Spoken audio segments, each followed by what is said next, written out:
Today I'm going to give you a review of the Atlas HO-839B locomotive. It's Province and Worcester number 3903. I just picked this up from Lombard Hobbies. It's a beautiful engine, detail-wise, the way it runs. The only thing I had to do, this is DCC, so it comes with a Lokesound V5 decoder.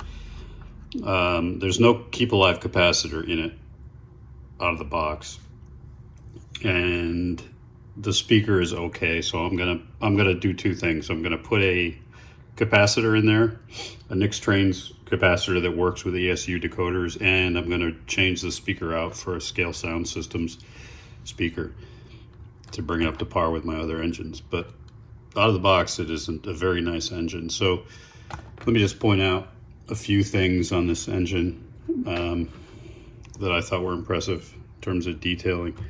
You can see here, there's an actual chain, a brake chain, a lot of fine detail, like the sanding hoses at each wheel. Just the quality of detail and the depth of the lines is real nice. There's a fireman and, I guess you'd call him, and engineer on the other side, inside the cab.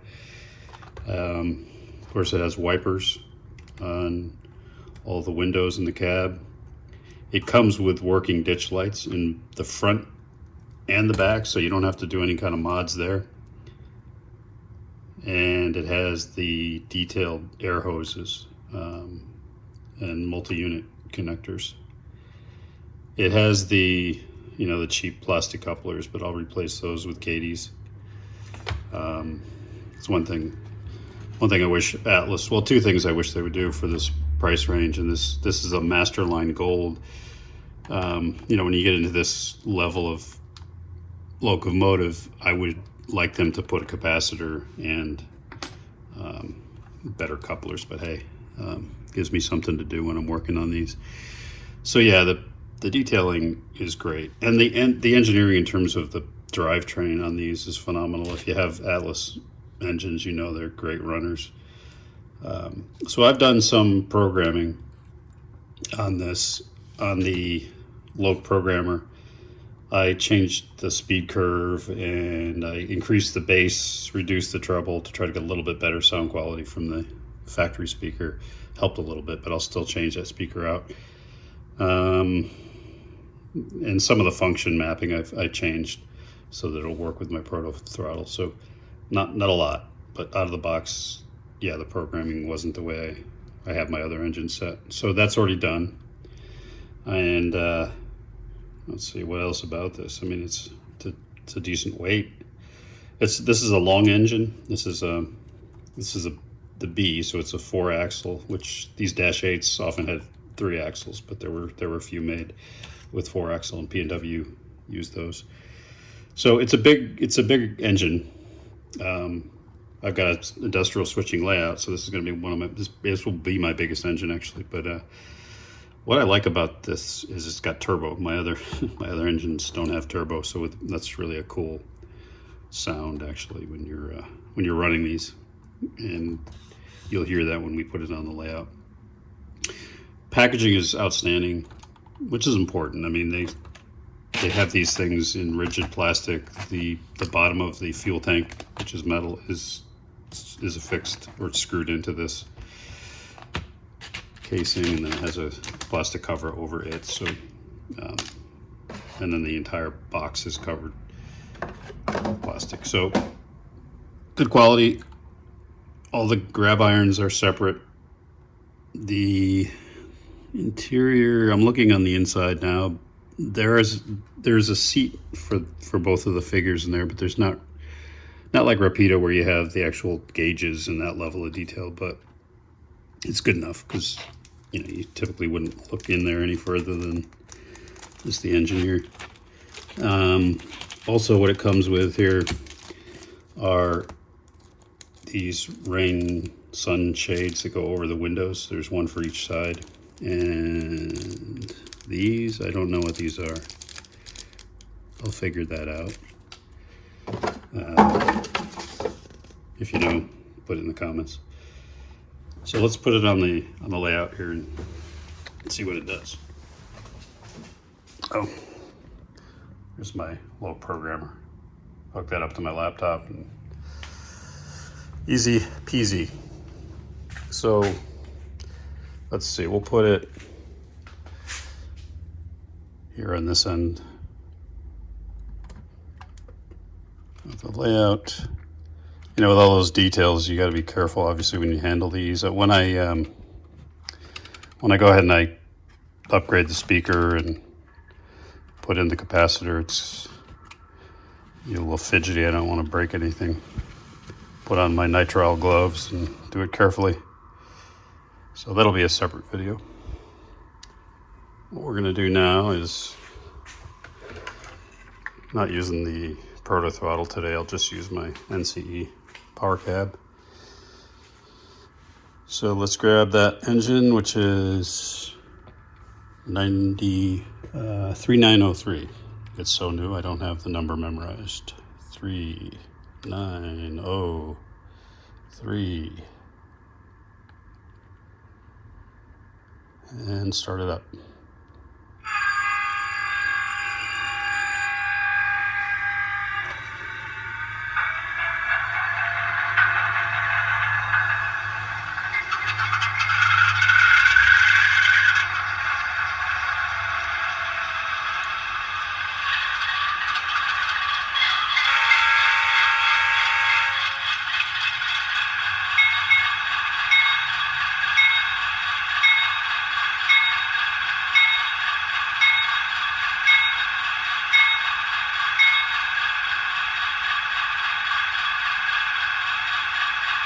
Okay, so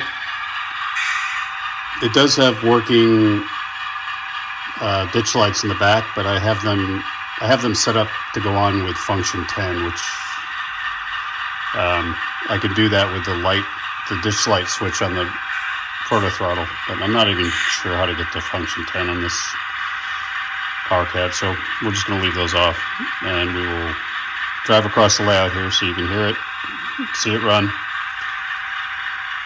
So put the direction in reverse, and we'll throttle up. There is a way to motor tune these with the local program. I haven't figured that out yet, so that you get a bit smoother run. But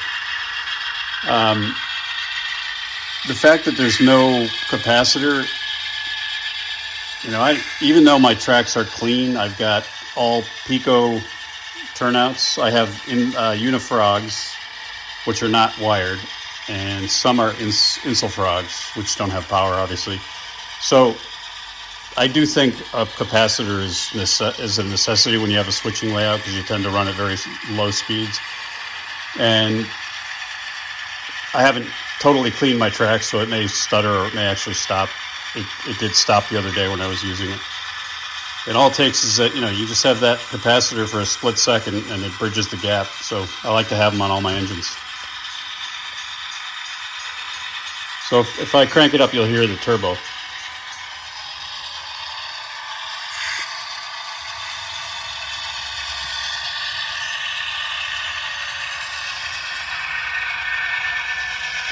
You can hear it there when they back off the throttle, that whistle.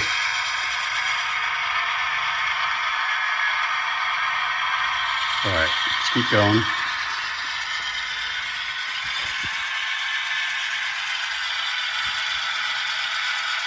But I can get it down to a pretty good crawl.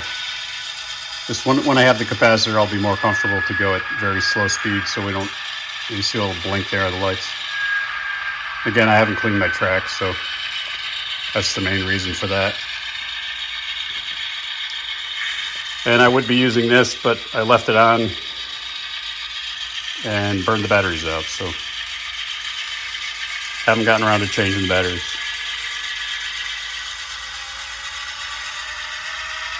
But the sound's not bad. It's just if I were to run one of my scale sound engines, you'd hear a big difference.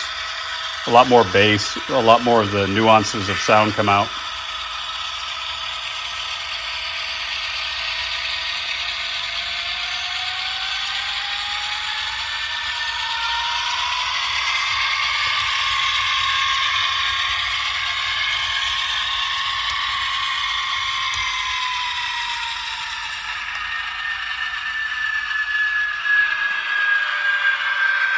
All right, I want to get it over here so I can change directions and show you what the ditch lights look like.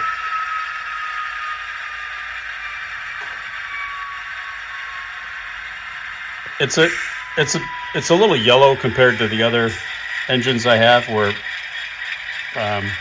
the ditch lights were installed after buying the locomotives.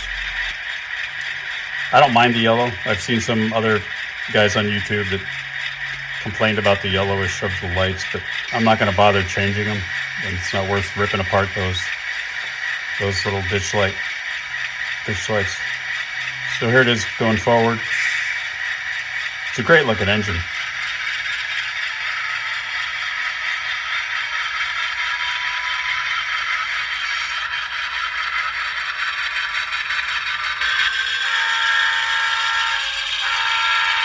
And you do get the oscillating lights when you blow the horn.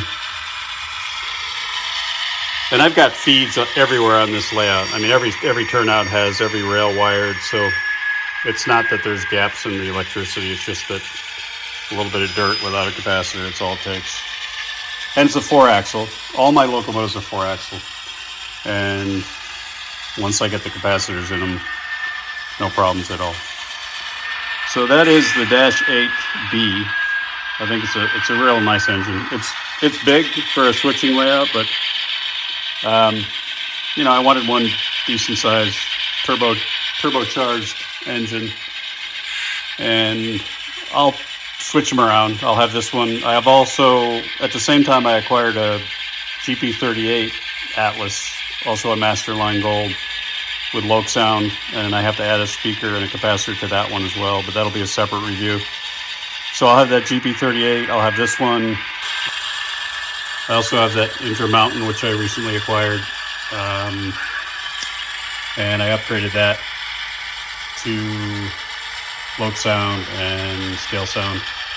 And then I've got my 2 trusty Atlases, the older Atlases, also Scale Sound and ESU decoders. So I'll be able to pick and choose. I'll probably at any one time have 2, maybe 3 P&W engines on the layout.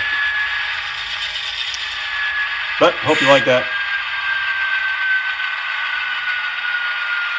Great engine, and Lombard Hobbies is a great retailer. Have a good day. Cheers.